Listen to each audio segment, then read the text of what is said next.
Assalamualaikum warahmatullahi wabarakatuh. Bismillah walhamdulillah wassalatu wassalamu ala rasulillah wa ala alihi wa sahbihi wa mawala wa la hawla wa la quwata illa billah amma ba'd.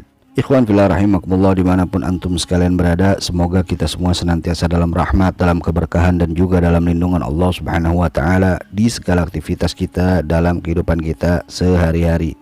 Amin ya rabbal alamin. Ikhwan fillah rahimakumullah, selamat datang kembali di channel ini. Dan kali ini kita akan kembali melanjutkan serial Sirah Nabawiyah, yakni sejarah perjalanan hidup Nabi kita yang agung, Nabi Muhammad Sallallahu Alaihi Wasallam. Dan kali ini kita akan menceritakan sekilas tentang peristiwa Isra wal Mi'rajnya baginda Nabi Sallallahu Alaihi Wasallam. Lalu bagaimana kisahnya? Mari kita simak bersama-sama.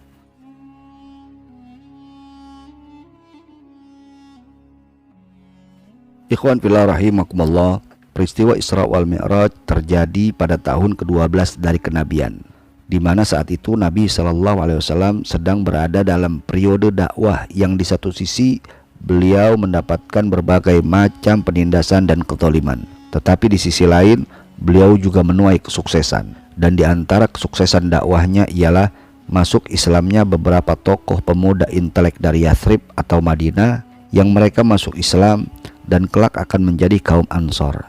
Dan itu terjadi pada 1 tahun sebelum peristiwa Isra wal Mi'raj. Dan pada bulan Rajab di tahun ke-12 dari kenabian terjadilah peristiwa Isra wal Mi'raj. Dan peristiwa itu pun diabadikan di dalam Al-Quran, tepatnya di dalam surah Al-Isra ayat 1, di mana Allah subhanahu wa ta'ala berfirman, faqala ta'ala subhanalladzi asra bi'abdihi laylam minal masjidil harami ilal masjidil aqsa alladzi barakna haulahu linuriyahu min ayatina innahu huwas samiul basir. Maha suci Allah subhanahu wa ta'ala yang telah memberangkatkan hambanya di malam hari dari Masjidil Haram ke Masjidil Aqsa, yang telah kami berkahi sekelilingnya, untuk menunjukkan sebagian tanda-tanda kebesaran kami. Sesungguhnya Allah subhanahu wa ta'ala dialah zat yang maha mendengar lagi maha melihat.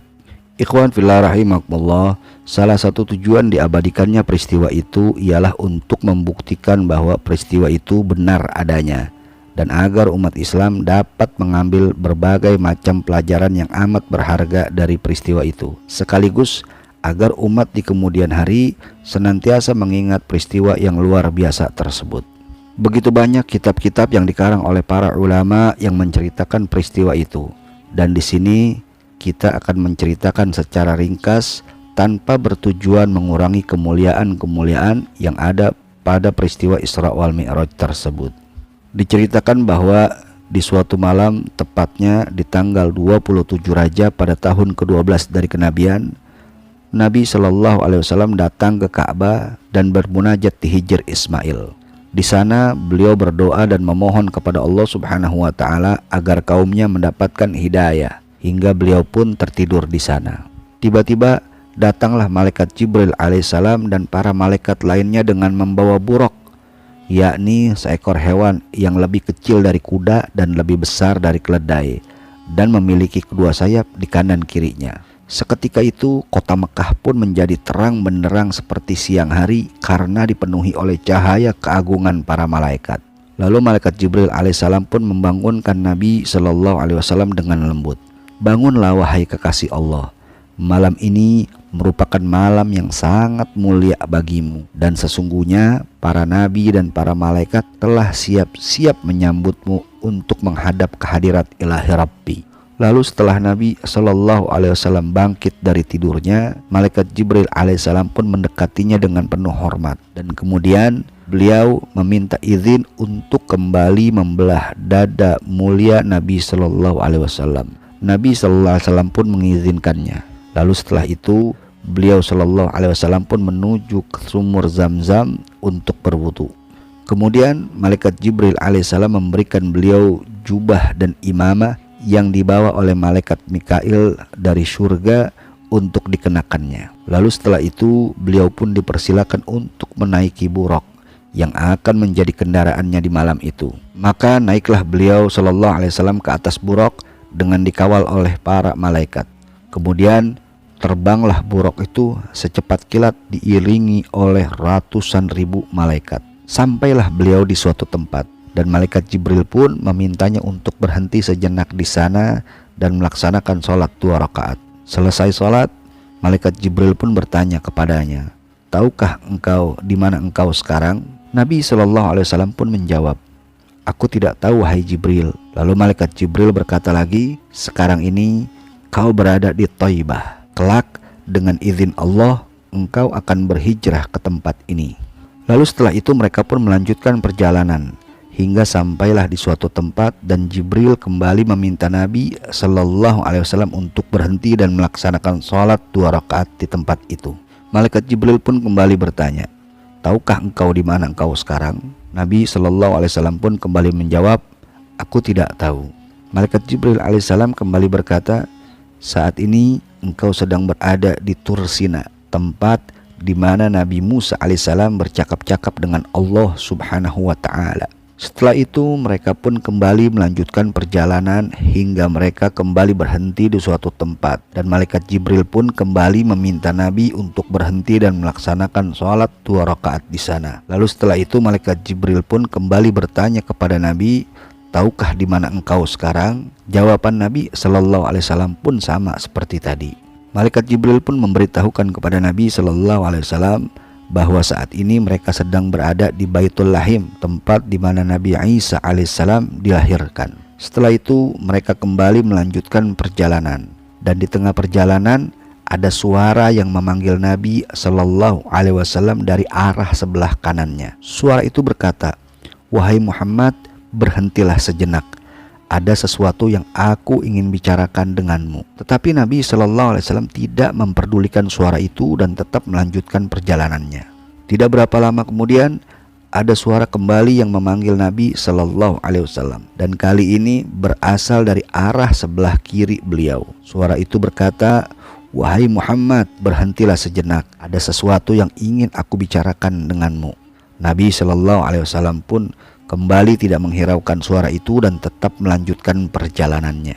Kemudian di tengah perjalanan itu Nabi SAW pun diperlihatkan sosok perempuan yang tua renta yang memakai segala macam perhiasan, dan ia meminta Nabi untuk berhenti sejenak. Tetapi Nabi SAW menolaknya dan tidak menghiraukannya dan terus melanjutkan perjalanannya. Setelah itu Nabi SAW pun bertanya kepada malaikat Jibril, "Wahai Jibril, siapakah mereka-mereka itu yang tadi memanggil-manggilku?" Malaikat Jibril pun menjawab, "Wahai Rasulullah, suara yang pertama yang tadi kau dengar dari sebelah kananmu itu merupakan seruan orang-orang Yahudi, dan suara yang kedua yang kau dengar tadi dari arah sebelah kirimu itu merupakan seruan orang-orang Nasrani.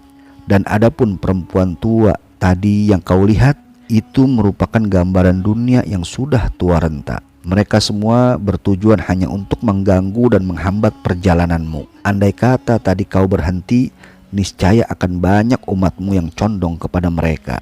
Setelah itu sampailah mereka di Baitul Maqdis di Palestina.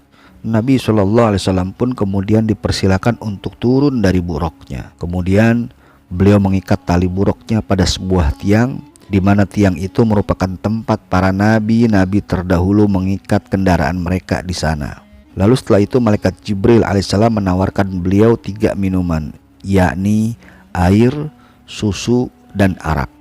Lalu Nabi SAW pun memilih susu. Malaikat Jibril pun berkata, "Sungguh tepat sekali pilihanmu, wahai kekasih Allah." Lalu Nabi SAW pun dipersilakan untuk memasuki Masjidil Aqsa, di mana saat itu masjid tersebut sangat terang benderang karena telah dipenuhi oleh para malaikat dan ruh para nabi dan rasul terdahulu. Kemudian Nabi SAW diminta untuk mengimami sholat, maka Nabi SAW pun mengimami mereka. Selesai sholat, malaikat Jibril alaihissalam mengajak Nabi SAW menuju Sokhrah, yakni batu besar yang penuh keajaiban yang berada di sekitar Masjidil Aqsa, yang Allah Subhanahu wa ta'ala sediakan untuk Nabi SAW bermi'raj menuju ke atas langit. Di langit pertama beliau disambut oleh para malaikat, dan kemudian beliau bertemu dengan bapak manusia yakni Nabi Adam alaihissalam. Nabi SAW pun memberikan salam kepadanya dan beliau pun menyambutnya. Lalu kemudian Nabi SAW meneruskan ke langit kedua. Di sana beliau disambut oleh para malaikat dan beliau bertemu dengan Nabi Yahya dan Nabi Zakaria. Beliau memberikan salam kepada keduanya dan keduanya pun menjawab salam dari Nabi SAW. Lalu Nabi SAW melanjutkan menuju ke langit ketiga. Di sana ia berjumpa dengan Nabi Yusuf alaihissalam. Beliau pun memberikan salam kepadanya dan Nabi Yusuf pun menjawabnya. Lalu kemudian Nabi SAW pun menuju ke langit keempat, dan di sana beliau berjumpa dengan Nabi Idris alaihissalam dan mereka pun saling memberi salam. Lalu selanjutnya Nabi SAW melanjutkan menuju ke langit kelima, dan di sana beliau bertemu dengan Nabi Harun dan keduanya pun saling memberi salam. Dan kemudian Nabi SAW melanjutkan ke langit keenam, dan di sana beliau bertemu dengan Nabi Musa alaihissalam dan keduanya pun saling memberi salam. Setelah itu beliau melanjutkan naik ke langit ketujuh, dan di sana beliau bertemu dengan Abul Anbiya yakni Nabi Ibrahim alaihissalam dan keduanya pun saling memberi salam. Lalu setelah itu beliau melanjutkan perjalanannya menuju Sidratul Muntaha hingga Baitul Ma'mur, dan selanjutnya beliau menghadap Allah Subhanahu wa taala yang kemudian memberikan wahyu kepadanya berupa kewajiban sholat dalam sehari semalam 50 waktu. Setelah itu beliau pun kembali, dan saat beliau kembali beliau melewati Nabi Musa alaihissalam. Nabi Musa pun bertanya kepadanya, "Apa yang Allah perintahkan kepadamu?"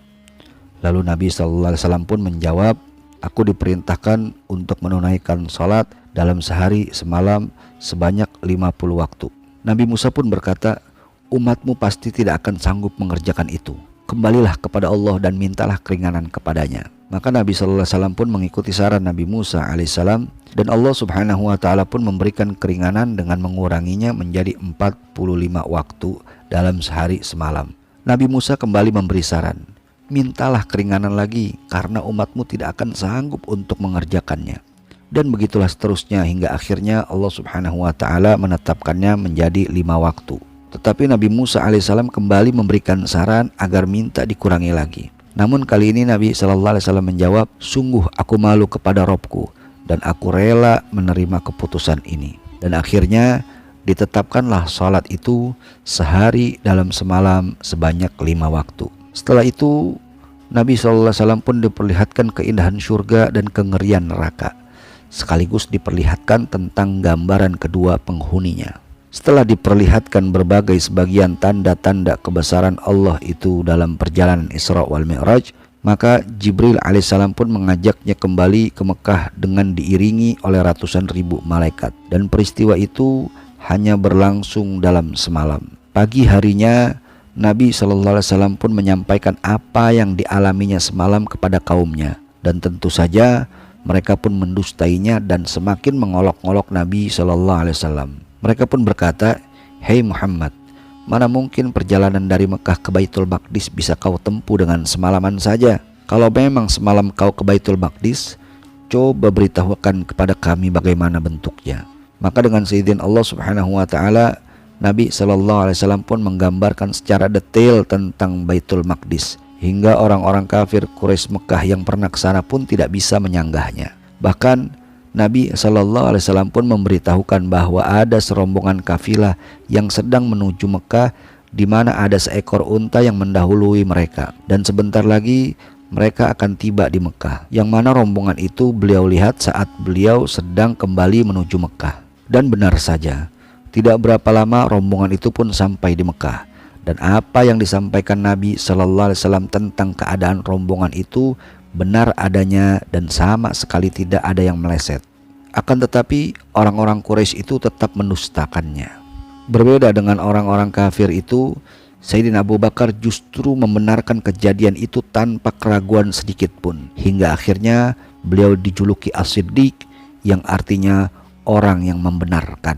Nah, pasca peristiwa Isra wal Mi'raj itu, gangguan kaum kafir pun semakin gencar. Lalu bagaimana kelanjutan kisahnya? Insya Allah kita akan sambung di episode berikutnya. Semoga bermanfaat. Wallahu a'lam bishawab. Jika menurut Anda konten ini bermanfaat, jangan lupa subscribe channelnya, share videonya, dan terima kasih atas segala perhatian. Mohon maaf atas segala kekurangan dalam penyampaian. Insya Allah kita bertemu di lain kesempatan. Hadani Allah wa iyyakum ila siratil mustaqim. Wal afu minkum. Wassalamualaikum warahmatullahi wabarakatuh.